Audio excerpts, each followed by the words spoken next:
அத்தகைய நல்வாழ்வு ஓருலக பேரரசில் வந்து அமையும் என்று உறுதியாக நம்புகிறார் மகரிஷி. இந்த வாழ்வுதான் அறவாழ்வு. போரில்லாத போர் என்பது பற்றிய அச்சமில்லாத சூழலில்தான் அறம் தழைக்கும்.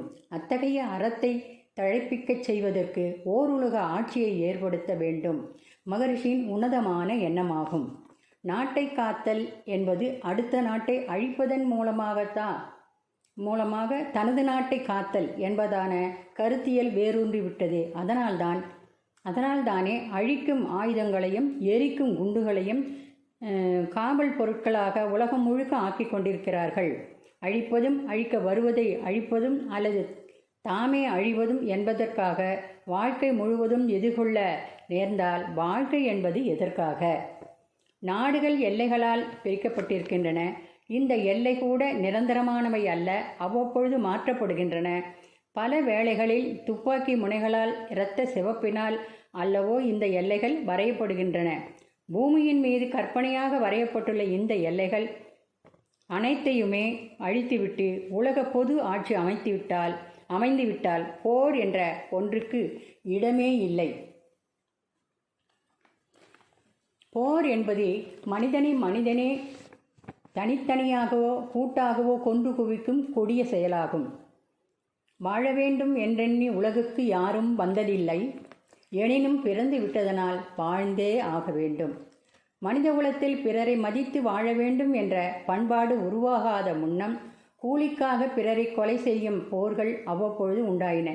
போர்கள் தேவையில்லை, எனினும் பழக்கத்தின் காரணமாக தொடர்கின்றன.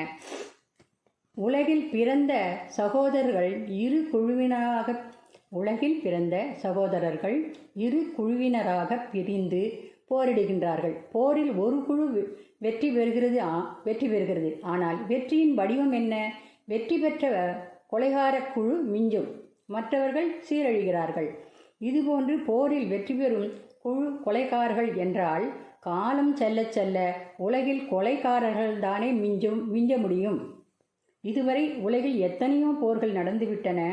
மனிதன் போரினால் கண்டது என்ன? இன்றைக்கு போரை பற்றி அச்சம் சமுதாயத்தை விட்டுவிடவில்லை. உலகில் எந்த நாடானாலும் சரி, அங்கு நடைபெறுகின்ற ஆட்சி முறை எதுவானாலும் சரி, பிரதம மந்திரி முதல் சாதாரண அலுவலக பியூன் வரை யாருக்கேனும் அச்சமின்றி வாழ முடியும் என்கிற நம்பிக்கை இருக்கிறதா? உடலில் சிறு காயமோ உறுப்புகளில் அடியோ ஒருவருக்கு ஏற்பட்டால் உடன் வாழ்வோரெல்லாம் கடலுலகில் படுந்துன்பம் காண்கின்றோம் போரில். கணக்கின்றி கனப்பொழுதில் மடிகின்றார். மேலும் படமுடியாத துயரோடு பருவுடலின் உறுப்பு பல இழந்தும் பதைத்து துன்பமுறக் காண்போம். நடந்து செல்லும் பிணங்கள் அல்ல நாம். இவற்றை பார்த்து நமது கடமை தேர்ந்து நலம் செய்யாதிருக்க.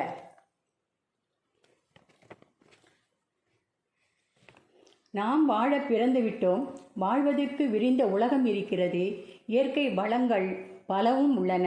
ஒருவரோடு ஒருவர் ஒத்தும் உதவியும் இயற்கை வளங்களை அனுபவித்து இன்புற்று வாழ வேண்டும். உலகில் இதுவரையில் எத்தனையோ போர்கள் நடந்துவிட்டன. அவற்றிற்கு காரணம் என்ன? நன்மை யாருக்கு விளைந்தது? போரினால் கைகள் இழந்து, கால்களை இழந்து, கண்களை இழந்து, உறுப்புகளை இழந்து துன்பப்படுபவர்களைத்தான் பார்க்கின்றோம்.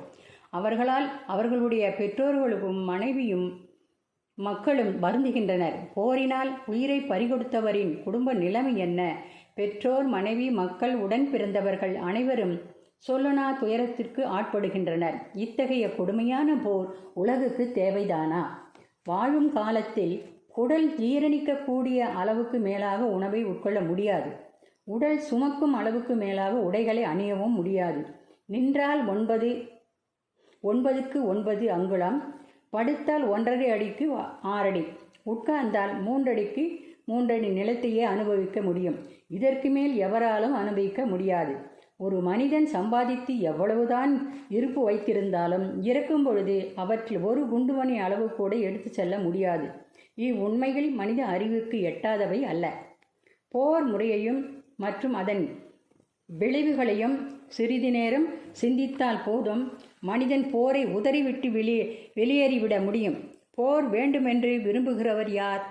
போர் தேவையே இல்லை என்று ஒரு பாமரன் கூட இவ்வினாவுக்கு விடை கண்டுவிடுவான்.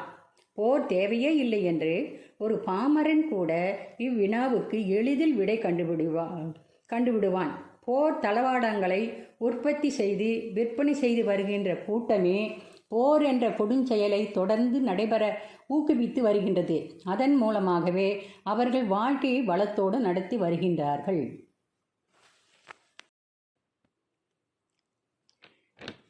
இன்று உலக சமுதாயம் பொதுவாக கூடி சிந்திக்கவும், அனைத்து நாட்டு மக்களும் பயன்பெறவும், அச்சமின்றி வாழ்வை நடத்தவும், ஏற்றபடி திட்டமிட, தீர்மானங்களை நிறைவேற்ற உலக பொதுவான ஐக்கிய நாடுகள் சபையொன்று இருக்கிறது. அதில் பாதுகாப்பு சபை செக்யூரிட்டி கவுன்சில் என்ற அதிகாரம் பெற்ற குழுவும் இருக்கிறது. அனைத்து நாடுகளின் எல்லைக்கோடுகளை பாதுகாக்கும் பொறுப்பை ஐக்கிய நாடுகள் சபை ஏற்றுக்கொள்ள வேண்டும். அனைத்து நாடுகளும் போர் முறைகளை கைவிட வேண்டும். அணு ஆயுதங்களை உற்பத்தி செய்வதையோ விற்பனை செய்வதையோ அடியோடு நிறுத்த வேண்டும். உலக மக்கள் அனைவரும் வாழ்க்கை வசதிகள் அனைத்தையும் பெற்று அமைதியாக வாழ்வதற்கான ஏற்பாடுகளை செய்ய வேண்டும். அனைத்து நாடுகளின் இராணுவங்களையும் அகில உலக அமைதி அணியாக மாற்றியமைத்து போர் வீரர்களின் சேவையை உலகில் பின்தங்கிய மக்களும் பின்தங்கிய நாடுகளும் மேன்மை பெற பயன்படுத்த வேண்டும். போர் சட்ட விரோதமானது என்று அறிவிக்கப்பட வேண்டும். போரினை இப்பூமி பரப்பிலிருந்து நிரந்தரமாக அப்புறப்படுத்த வேண்டும். மனித குலத்தை பன்னாட்டு பற்றுடைய உன்னத நிலைக்கு உயர்த்துவதை லட்சியமாக கொள்ள வேண்டும். அனைத்து நாடுகளும் ஐக்கிய நாடுகள் சபையில் அங்கம் வகிக்க வேண்டும். அந்தந்த நாட்டு மக்கள் தொகைக்கு ஏற்ப ஐநா சபையில் பிரதிநிதித்துவம் அளிக்கப்பட வேண்டும். இவை அனைத்தும் ஐக்கிய நாடுகளின் சபை மேற்கொள்ள வேண்டிய பொறுப்பும் பணிகளும் ஆகும். உலக விரிவான ஒரு மாநாட்டிற்கு ஏற்பாடுகள் செய்ய வேண்டும். அந்த மாநாட்டில் உலக சமாதான திட்டங்கள் எடுத்து கூறி உலகம் அறிய செய்ய வேண்டும். இத்திட்டத்தை வெற்றிகரமாகவும் விரைவாகவும் செயல்படுத்தும் பொழுது மக்களுடன் தெளிவும் துணிவும் போதிய அளவு கூடும். தீய விளைவுகளுக்குரிய செயல்களும் கருத்துகளும் படிப்படியாக குறைந்து முழுமையான சீர்திருத்தம் உண்டாகும். இனி போர் உலகுக்கு தேவையில்லை என்று முடிவெடுத்து உலக அரசாங்கங்கள் அனைத்தும் இந்த முடிவை சட்டமாக்கினால் போரை சில நாட்களிலேயே ஒழித்துவிடலாம். இதன் மூலம் எதிர்காலத்தில் தனி மனிதனிடமும் குடும்பத்திலும் உலகிலும் அமைதி தழைத்தோங்கும். மகரிஷி பாடலுடன் இந்த உரையை நிறைவு செய்து கொள்வோம். புரட்சியினால் நல்ல பயன் விளையாதி காலம் போரொழித்து அமைதி காண கருணையுளம் கொண்டு. புரட்சியினால் நல்ல பயன் விளையாதி காலம் போரொழித்து அமைதி காண கருணையுளம் கொண்டு. திரட்சி முறை ஒன்று கண்டோம் கர்மயோகமென்று. திரட்சி முறை ஒன்று கண்டோம் கர்மயோகமென்று. தெளிந்தெளிதில் பின்பற்ற உலக சமயமாக. தெளிந்தெளிதில் பின்பற்ற உலக சமயமாக. மிரட்சி பெற ஒன்றுமில்லை உணர்ந்திட பின்பற்ற. மிக எளிது பண்பாட்டில் பொருள் துறையில் காணும். மிரட்சி பெற ஒன்றுமில்லை உணர்ந்திட பின்பற்ற. மிக எளிது பண்பாட்டில் பொருள் துறையில் காணும். வறட்சியது போய் அன்பு கொண்டுழைத்து உண்டு. வறட்சியது போய் அன்பு கொண்டுழைத்து உண்டு. வாழ்வினிலே பிறர்க்குதவி உலக அமைதி காப்போம். வாழ்வினிலே பிறர்க்குதவி உலக அமைதி காப்போம். உலக அமைதி காப்போம். உலக அமைதி காப்போம். இறைவானர் கர்மயோகம் உலக சமயம் என்ற எண்ணமதை எண்ணுளத்தே எழுப்பிவிட்டாய் அறிவேன். இறைவானர் கர்மயோகம் உலக சமயம் என்ற எண்ணமதை எண்ணுளத்தே எழுப்பிவிட்டாய் அறிவேன். உறைவாய் என் உளத்தறிவாய் உனக்கு எனை தந்தேன். உறைவாய் என் உளத்தறிவாய் உனக்கு எனை தந்தேன். ஒரு சிறிய கருவியாக எனை உலகு காக்கு.